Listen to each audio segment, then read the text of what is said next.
can make your anxiety work against you or for you. And one of the ways I made a program called the Future Authoring Program that I think helps people do that. Because one of the things you see when you're talking to people and they're trying to solve problems is that they're afraid to face the problem. And so then their anxiety is working against them, and you can think about it as antagonistic to rationality. But then I could say, well, why don't you think for a while about what your life would be like if you didn't face this problem? Because if you think that through, if you have a problem and you really think through what the consequences are going to be in 3 to 5 years of not facing it, then you're going to get more afraid of not facing it than facing it. And that's great, because then your anxiety, instead of standing in front of you, instead of you having a dragon that's guarding the path in front of you, you have one chasing you down the path from behind. That's a lot more useful.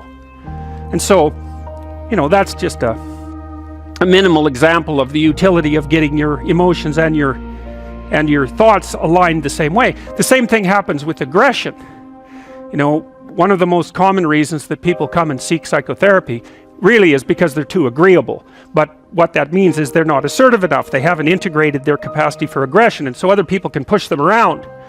And they're very conflict avoidant. And so the consequences of that across time is that you don't stand up for yourself well enough, and you get taken advantage of, and that spirals badly downward. And so partly what you do when you're doing assertiveness training with people is you find out what they're angry about. And they're usually angry if they're not assertive enough because other people are taking advantage of them, or you could say because they're not putting their own necessities forward with enough force. It's hard to distinguish between those two things. But anyways, you get them to talk about what they're angry about. That often makes them cry, often many times. And then you get them to kind of envision what they would want to have instead, which they're often afraid to do because people are afraid to think about what they want, because that makes it more clear when they're not getting it, and that's painful, right? Or maybe they're afraid of hoping, so they won't specify a clear aim. But anyways, you get them to think about what they might want instead. You get them to think about the costs of not pursuing that, and then you help them develop strategies for integrating their aggression and with their thinking so that they can come up with a plan to approach the world in a more confident way. So for example, someone might come to me and say, I'm being bullied badly at work. And so then I'll say, well, what are your options? Do you have to put up with it? Well, we'll figure that out, because maybe you do. Maybe you don't have options. But here's how to find out. Get your damn CV together so it's pristine, right? It's ready to go. Get over your fear of a new interview, because people are generally afraid of that. Get over your fear of applying for a new job. Start thinking about what it would mean to have a different job. Start thinking about what it would mean to have a better job even, because maybe your fear is just making you stuck here. But I can tell you one thing, if someone's picking on you at work and you don't have options, you lose. So you get the person to start building a strategy. It's like, okay, if you're going to tell this person to stop, you have to know how to make them stop. And the one thing you need for sure is an option. And if you don't have an option, then maybe we start thinking about the fact that you need some more training or something like that, because you cannot negotiate if you don't have any power. Especially if you're dealing with someone who's really out to get you or really disagreeable. If you don't have a leg to stand on, they'll just push you over, and maybe they'll jump on you too, because that's what they're like and they enjoy it anyway. So it's no joke. So you put your options behind you, and then you start to think about strategy. So I tell people, look, if you're being harassed at work, you document it every time it happens and you write it down. So you've got like 20 stories about it, and it's fully documented. And then you go confront the person at some point, but with at least 3 pieces of evidence. And you have some sense of what you tell them about what will happen if they don't stop. So you have to figure out, well, if they don't stop, what are you going to do about it? Leave? Not if you can't leave. So you have to be able to, wield a big stick and speak softly. But you see, that way that's how you take your aggression, which is an absolutely necessary part of your psyche, and manifest it up into a sophisticated means of dealing with the world. You don't just suppress it. You say, well, I should be able to put up with it, or I wish I wasn't so angry, or something. It's like, forget that. That's all that'll happen is your blood pressure will stay high and you'll die of a heart attack, because anger, for example, is a very toxic emotion. And it does cause heart damage over time. It's the only emotion that we really know that's been linked to things like cardiovascular risk. And anger is toxic because it's like you're driving a car, you're stepping on the gas and pushing on the brake at the same time, because anger tells you to run away and to attack at the same time, because you don't know what's going to happen. And so it really amps up the physiological demand on your body. And so if you including your heart and your musculature. So if you stay like that for like 10 years, you're going to age 20 years. And that's a bad plan. So you take your underground emotions and you integrate them into a sophisticated reality. Now, Jung said, so first of all, you unite your mind, your thinking, let's say, with your emotions. So that makes one thing instead of two fighting things. Okay, that's a good one. And then the next conjunction he talked about was, it isn't enough to unite your mind and your emotions. And he thought about that as a male-female pairing symbolically. That's how it would manifest itself sometimes in dreams. So you take the masculine element and the feminine element, the thinking and the emotion, unite those, and that makes you more like one thing. Okay, now all of a sudden that's represented as symbolically male, that one thing. And it unites with something else that's now represented symbolically female. That's the body. So you take the mind, emotion integration and integrate that in your body. So what does that mean? You act it out instead of just thinking. So there's this philosophical idea called now I'm going to forget what it's called. It's a contradiction in action. There's actually a technical term for it. But that's when you think and believe something, but you don't act it out. And so that means there's a dissociation in you somehow between your abstract representations and what you manifest in action. Well, that's another form of discontinuity that isn't doing you any good. The driver's going one way and the car's going the other, and you won't even be able to understand yourself if you do that. But even more, you're not putting your principles into practice, so your being is dissociated. So once you get your mind and your emotions working together, then the next thing to do is to act that out consistently. So that was the second conjunction as far as Jung was concerned. And then the third one was, this is the tough one, and this is the one that's related to phenomenology. You erase the distinction between yourself and the world. Okay, that's a tough one. So imagine you're dealing with someone who's hoarding.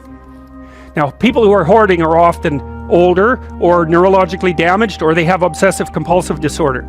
But then you walk into their house and there's like 10,000 things in their house. There's maybe 100 boxes, and you open up a box, and in the box there's some pens and some old passports and some checks and their collection of silver dollars and some hypodermic needles and some dust and a dead mouse and there's boxes and boxes and boxes like that in the house. It's absolute chaos in there.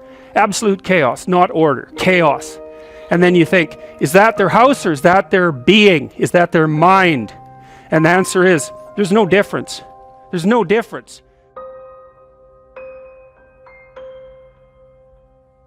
So, I could say, well, if you want to organize your psyche, you could start by organizing your room. If that would be easier, because maybe you're a more concrete person and you need something concrete to do. So you go clean up under your bed and you make your bed and you organize the papers on your desk, and you think, well, just exactly what are you organizing? Are you organizing the objective world, or are you objecting your field, or are you organizing your field of being, like your field of total experience? And Jung believed that, and I think there's a Buddhist doctrine that's sort of nested in there, that at the highest level of psychological integration, there's no difference between you and what you experience. Now you think, well, I can't control everything I experience, but that's no objection, because you can't control yourself anyway. So the mere fact that you can't extend control over everything you experience is no argument against the idea that you should still treat that as an extension of yourself. So you could say, well, let's say you have a long-standing feud with your brother. Well, is that a psychological problem? Is that him? Is it a problem in the objective world, or is it a problem in your field of being? And it's very useful to think that way, because you might ask, what could you do to improve yourself? Well, let's step one step backwards. The first question might be, why should you even bother improving yourself? And I think the answer to that is something like, so you don't suffer any more stupidly than you have to.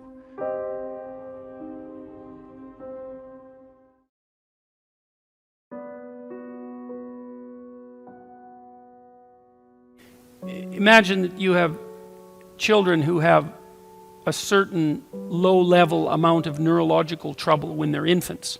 So something's gone wrong, maybe a little oxygen deprivation at birth, something like that. Something's gone a little bit wrong with their neurological development. Assuming that the damage isn't too severe, those children will stabilize and normalize if they have at least one well put together role model in their life. And so, one of the things that you do if you want to inspire others is get your act together, because you inspire most through example. It's much more powerful than words. Words are very powerful if they're also accompanied by example.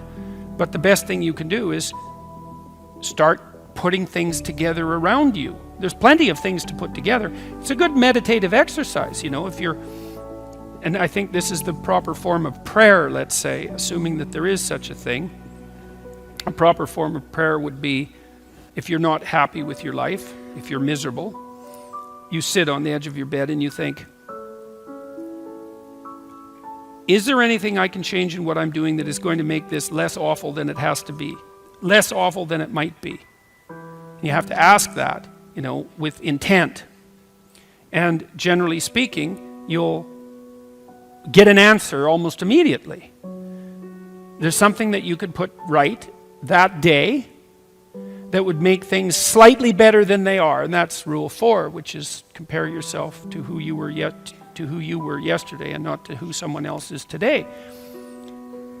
I don't believe that there's a person who exists who wouldn't receive an answer to that question if they genuinely asked it. And it's no different really than thinking. Like if you think you have a problem, you think, you get an answer. Might not be the right answer, but obviously you get an answer. And you might think, well, I thought up that answer. It's like, well, that's really not much of an explanation because you don't know how you think. It's like I'm sitting there and thoughts appear in my head and that's how I think. It's like, that's a pretty shallow explanation.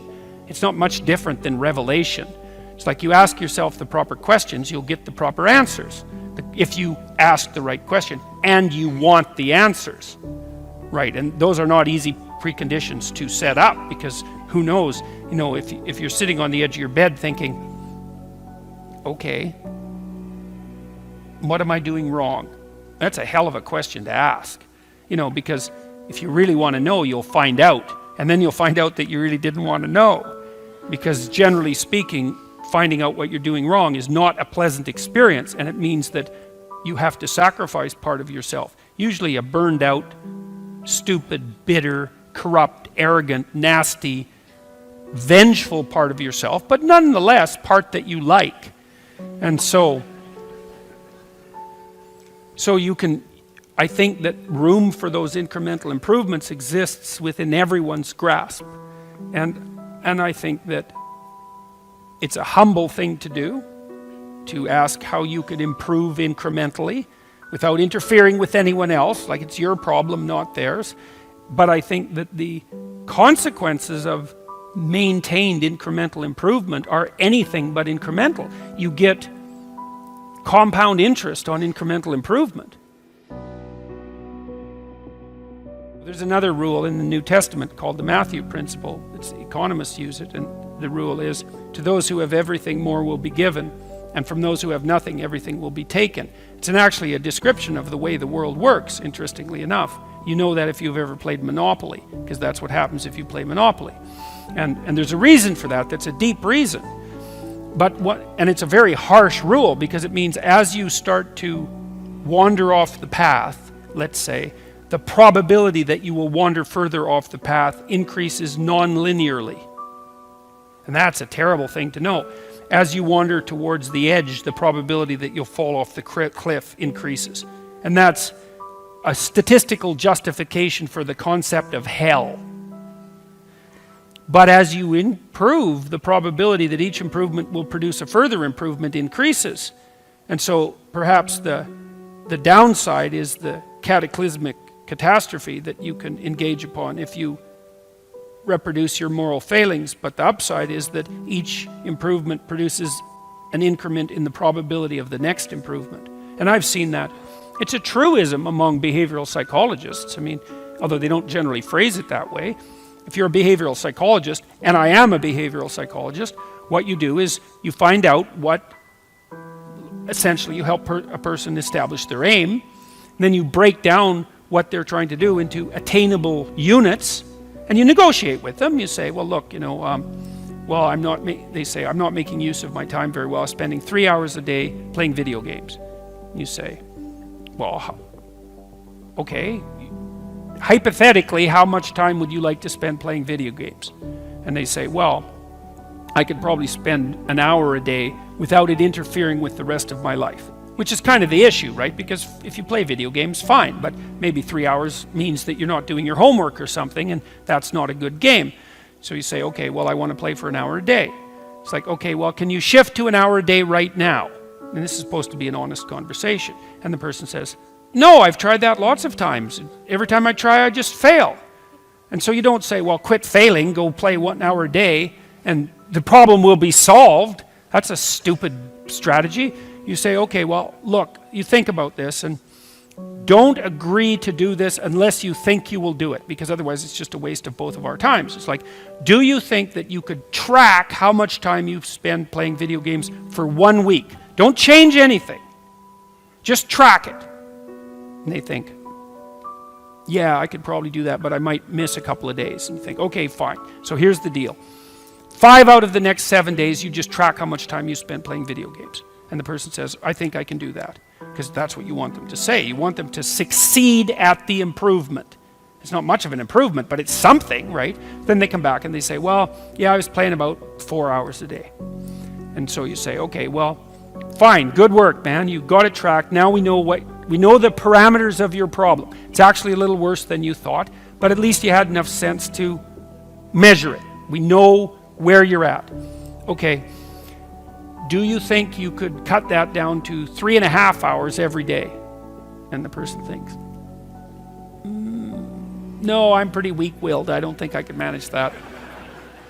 You say, well, how about this? Do you think that 2 of the next 7 days you can only play for 3 hours? You think you can manage that? And you're not cynical about this. You're not insulting the person, any of that. It's like, because you don't care. All you care is that they make some incremental movement towards their goal. And the person thinks about that, if they have any sense, and they take their weakness into account, and they think, I think I could probably do that. And then they come back the next week, and they say, I managed to spend 3 hours a day playing video games for 3 days, and the rest were 4 hours. And you say, good work, man. You've just got rid of 25%. 12.5% of your problem. You're 1/8 of the way to fixing it in 1 week. And the person isn't going to be all that thrilled with themselves because they don't do the arithmetic and they don't do the projection. They think, well, I'm still pretty damn useless. I'm playing 25 hours worth of video games a week. It's nothing to pat myself on the back for. It's like, yes, it is. It's a marked, measurable improvement, and it's a move in the right direction. And then you also tell the person, look, the other thing you got to understand is you're not going to improve like this. You're going to improve like this. So some weeks you're going to come back and say, geez, I backslid completely and I played for 4 hours a day for 7 days. But it doesn't matter, because that doesn't mean you failed. It just means that you slid back. You want to calculate it over a month or something like that. And, generally speaking, a month later, the person's down to something like 2 hours a day. And you've figured out ways of filling their time in with something productive otherwise, and they're on their way. And the general consequence of that is that every time they manage an accomplishment, they get a little stronger in character, they get a little bit more confident in their ability, they get a little bit less racked with self-disgust, they get a little bit more hopeful about the future, and they get more confident that they can make another change. And if you're patient, and you have to be patient with yourself that way, it's like you reward those incremental improvements and you don't get all cynical about them. And you think, okay, just imagine what would happen if you kept doing that every week for 10 years. And the answer to that is, things would be so much better for you that you can't even imagine it with that much improvement. Or maybe even with half that much improvement. And so that's a very good way of progressing.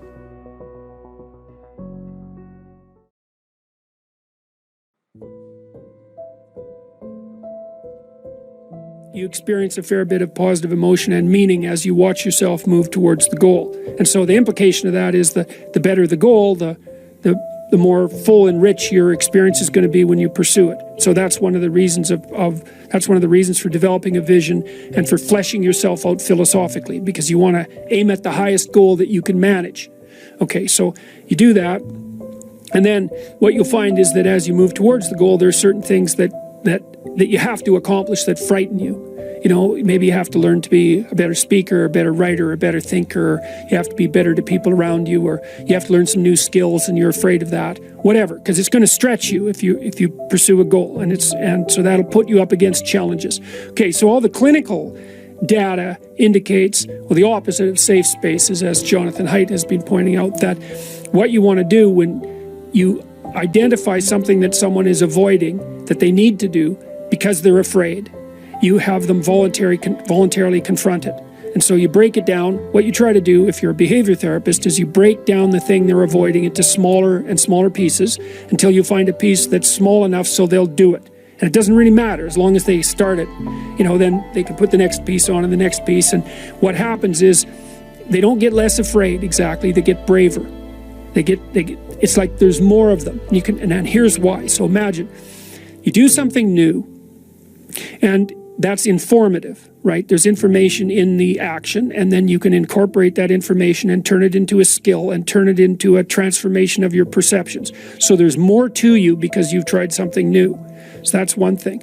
But the second thing is, and there's good biological evidence for this now, that if you put yourself in a new situation, then new genes code for new proteins and build new neural structures and new nervous system structures. Same thing happens to some degree when you work out, right? Because your muscles are responding to the load, but your nervous system does that too. So you imagine that there's a lot of potential you locked in your genetic code. And then if you put yourself in a new situation, then the stress, that's the situational stress that's produced by that particular situation, unlocks those genes and then builds new parts of you. And so that's very cool, because who knows how much there is locked inside of you. Okay, so now here's the idea. So let's assume that scales as you take on heavier and heavier loads. That more and more of you get more and more informed because you're doing more and more difficult things, but more and more of you gets unlocked. And so then what that would imply is that if you got to the point where you could look at the darkest things, so that would be the abyss, right? That would be the deepest abyss. If you could look at the harshest things, like the most brutal parts of the suffering of the world and the malevolence of people and society, if you could look at that straight and directly, that would turn you on maximally. And so that's the idea of rescuing your father, because imagine that you're like the potential composite of all the ancestral wisdom that's locked inside of you biologically. But that's not going to come out at all unless you stress yourself, unless you challenge yourself. If you ask people what they regret, especially as they get older, what they generally report is things not done. So they don't regret so much mistakes they've made, although of course people obviously regret mistakes they've made as well. So they don't exactly regret sins of commission, right? Errors that they've actively made. They torment themselves for opportunities that had presented themselves that they did not, let's say, exploit or engage in. And I think that's worth thinking about too, because one thing that I have become convinced about with regards to human consciousness, which I think is equivalent to the spark of divinity in some sense that our fundamental stories insist has been placed within us, is that human consciousness is that faculty that confronts potential itself. I think there's good neurological evidence for this, by the way, for those of you who are scientifically minded, because we build circuits within us for habitual action that we've practiced many times that seem to run in a very deterministic fashion. and we are a strange combination of deterministic and non-deterministic as far as I can tell, but what our consciousness seems to be for is to encounter those things that we have not yet encountered. And those things that we have not yet encountered seem to me to be those things that have not yet been brought into being. And so you could say that what our consciousness is for the encounter with potential. You know, that our consciousness is it's not for the past, it's not even for the present. It's to transform the future into the present. And really that's what our consciousness does. When you wake up in the morning, you have a new day ahead of you, and the day could take you in very many directions. And the weeks and the years, all of that can take you in very many directions. And you have some apprehension about what those directions might be. You have some apprehension about what role your choices might make in transforming that potential into one form of actuality or another. I mean, you certainly know that there are dreadful mistakes that you might be very tempted to make that would produce all manner of hell around you and still be tempted to do it. It seems like it's sitting there right in front of you as a possibility.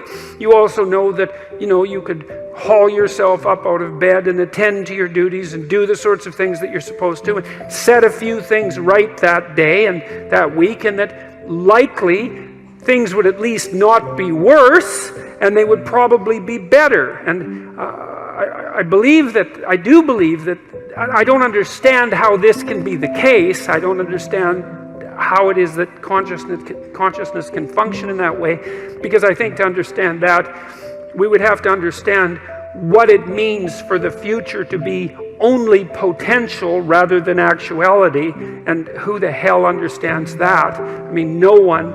And then we'd have to understand how it is that our conscious choices and our conscious ethical choices transform that potentiality into actuality, into reality, into the present and the past. And we certainly act as if we believe that that's what we do. We upbraid ourselves. For example, when we do a bad job of it, we're upset with our children and those we love if we don't believe that they're living up to their potential. We're guilty and ashamed when we make choices that we feel are inappropriate. We understand to some degree that the manner in which time lays itself out has something to do with the ethics of our choice. And again, I would say that's a very deep idea. I think it's the most true idea I know. It's very emphasized, that idea emphasized in ancient religious stories such as those that are outlined in Genesis, or in Genesis with its strange insistence that, God is that which brings order out of chaos, formless potential, generates the world out of formless potential, and that we're somehow made in that image, which seems to me to be the case. And that the proper way, by the way, to go about acting in that image is to act in relationship to the potential that confronts you with truth and with courage, with careful articulation. That's the logos. And that if you do that, then what you bring forth is good. There's a sacrificial element in maturation, right? You have to sacrifice the pluripotentiality of childhood for the actuality of a frame. And the question is, well, why would you do that? Well, one reason is it happens to you whether you do it or not.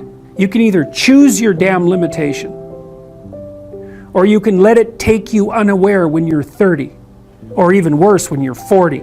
And then that is not a happy day. And I see people like this, and I think it's more and more common in our culture because people can put off maturity without suffering an immediate penalty. But all that happens is the penalty accrues, and then when it finally hits, it just wallops you, because when you're 25, you can be an idiot. It's no problem. Even when you're out in a job search, it's like, well, you don't have any experience and you're kind of clueless. It's, yeah, you're young, it's no problem. That's what young people are like, but they're full of potential. Okay, well, now you're the same person at 30. It's like people aren't so thrilled about you at that point. It's like, what the hell have you been doing for the last 10 years? Well, I'm just as clueless as I was when I was 22. It's, yeah, but you're not 22. You're an old infant, right? And that's an ugly thing, an old infant. So part of the reason you choose your damn sacrifice, because the sacrifice is inevitable, but at least you get to choose it. And then there's something that's even more complex than that in some sense, is that the problem with being a child is that all you are is potential, and it's really low resolution. You could be anything, but you're not anything. So then you go and you adopt an apprenticeship, roughly speaking, and then you become something. And when you're something, that makes the world open up to you again. Yep. Sacrifice. We'll talk more about that too. You get to pick your damn sacrifice. That's all. You don't get to not make one. So you're sacrificial whether you want to be or not. That's a good thing to know as well.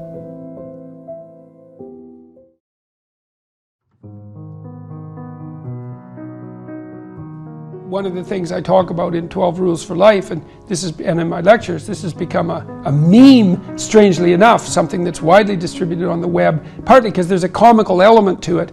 It's to clean up your room. And everyone laughs about that because I'm taking that seriously. It's like, well, clean up your room. Everyone's mother has told them that 1,000 times, right? But I try to explain why. It's like, well, you have a bit of chaotic potential right in front of you. It's in some sense infinite in its potential, and the domain in which you can manipulate that might be rather restricted because of the restrictions that are part and parcel of your existence. But maybe you have your room, and you might have contempt for that, and so it's a complete bloody catastrophe. But you don't have to. You could think, well, I've got a little. It isn't a room, it's a place of potential. And as soon as you know that, then it's not your room anymore. It isn't a room. The room that you see is your preconception of the space that you inhabit. What's there is a fragment of infinity. That's what's there. And what you see is the low resolution consequence of your assumption and lazy habit and blindness. That's your initial room, and you think, well, no, that's not the room. See, part of what artists do, for example, when Van Gogh paints a room and you look at it glowing, he's trying to show you what's beyond your perception of the room. And I mean this technically, like the way that your visual system is set up is that whenever memory and presumption can replace direct perception, it will, because it's simpler. So you literally see what you expect to see. And if what you see is dull and drab and boring and pointless and uninspiring, then that's you. It's not what's there. And what the artist does when he or she re-represents that mundane reality is to remind you of what's behind it, the potential that's there. And so what I'm suggesting to people is that they take the potential that's right in front of them. It's like, okay, and here's the rule. You're aiming up.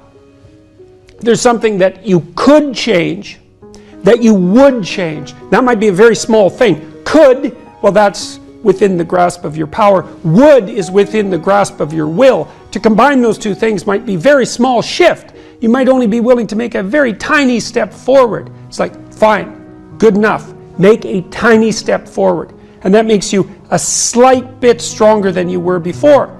And then the next step can be slightly larger. And it's the path of humility.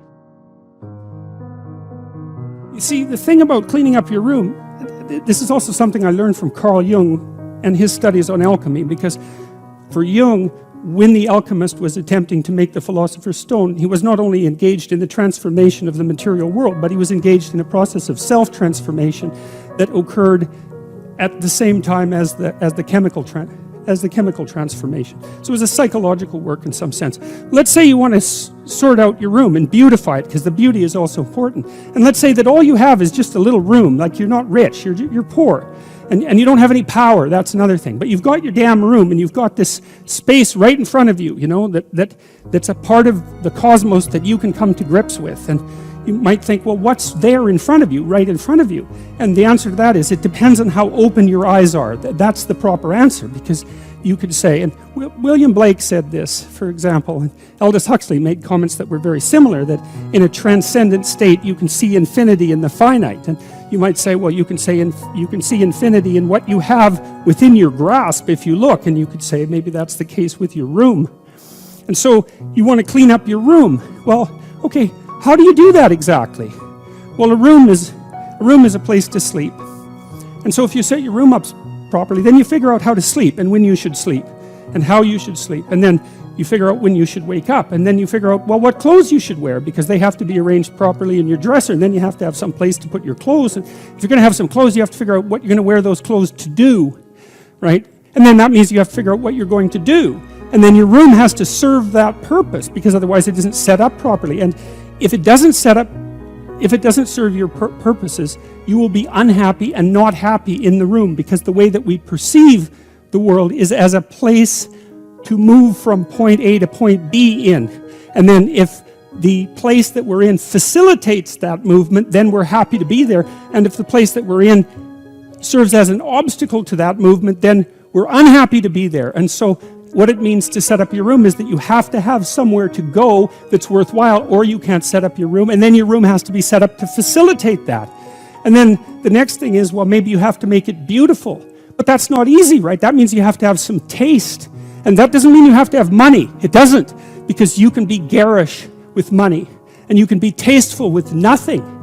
All you need is taste. And taste beats money when it comes to beautifying things. You know, I mean, not that money is trivial, because it's not. But taste is crucial. And people who are very artistically oriented can make beautiful things out of virtually nothing. And not only that, the literature suggests that if you're going to make beautiful things, putting real constraints on what you allow yourself to do facilitates creativity instead of interfering with it.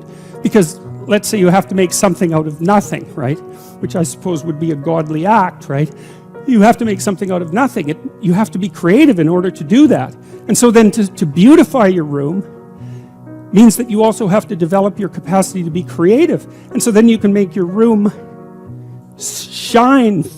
But then what will happen is that if your family isn't together, they will interfere with that. You'll interfere with that because you won't have the discipline to do it properly. But then when you start building this little microcosm of perfection with what you have at hand, then it'll evoke all the pathologies of everyone in your household. They'll wonder what the hell you're up to in there. And they won't necessarily be happy, because if they're in a lowly place, let's say, and so are you, and you're trying to move out of that, then the higher you move out of that, the more the place they're in looks bad. And you might say, well, what they should do is celebrate your victory over chaos and evil, but that isn't what will happen. What will happen instead is that they will attempt to pull you back down. They'll attempt to, and I mean, obviously all families don't do that, but all families do that to some degree, and some families do almost nothing but that. And so what that means is that if you're going to organize your room, then you're going to have to confront the devils in your house. And that's often a terrifying thing, because some of those devils have lineages that go back many, many, many generations. And God only knows what you have to struggle with in order to overcome that. And so to sort yourself out and to fix up your room is a non-trivial matter, you know. And you can do that. You'll learn by doing that, and then maybe you'll learn enough by doing that so that you can fix up your family a little bit, and then having done that, you'll have enough character so that when you try to operate in the world at your job, or maybe in the broader social spheres, that you'll be a force for good instead of harm, because you'll have learned some humility by noting just how difficult it was to put your damn room together, well, and yourself for that matter. And so you'll proceed cautiously with your eyes open towards the good. Ask yourself what would motivate you. You know, first of all, don't be studying 8 hours a day, because that isn't going to work and you're not going to do it anyways. You know, would you start studying 5 minutes a day? Seriously, could you bring it up to 10 minutes a day? What would you have to do for yourself to get yourself to sit down for half an hour a day and study intently? Like maybe you'd have to, I don't know what you'd have to do, like have a beer at 6 o'clock at night or something, or maybe you'd have to go for a walk in the park or go out for coffee. It's like, imagine that you're sitting down with a stupid, undisciplined child, and you're trying to get that child to do something useful. And you say, okay, look, I want you to do X, it's necessary, but you can pick how much of it you're going to do, and I'll give you what you want if you do it. Well, ask yourself that and see what happens. So don't try to tyrannize yourself, you know, try to negotiate with yourself and use some reward and see how that works. And start slow, you know, maybe you're not very disciplined and the best you can do is half an hour of studying it a day. Well, start with half an hour. Increase that 5 minutes a week. you know, if you do that, that's a lot. If you do that for a year, then you'll, by the end of the year, you'll be studying 4 hours a day. So you could, that's just with 5 minutes a week, right? Because that's 250 minutes in a year. So start ridiculously, pathetically.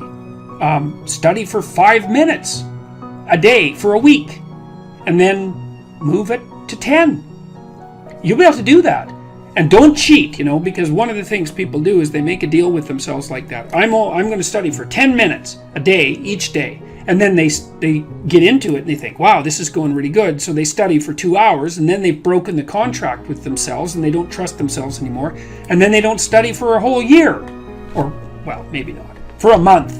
So, but set your contract. Ask yourself, you know, what could I do to move myself forward to my goal that I would do? And then how could I improve that incrementally?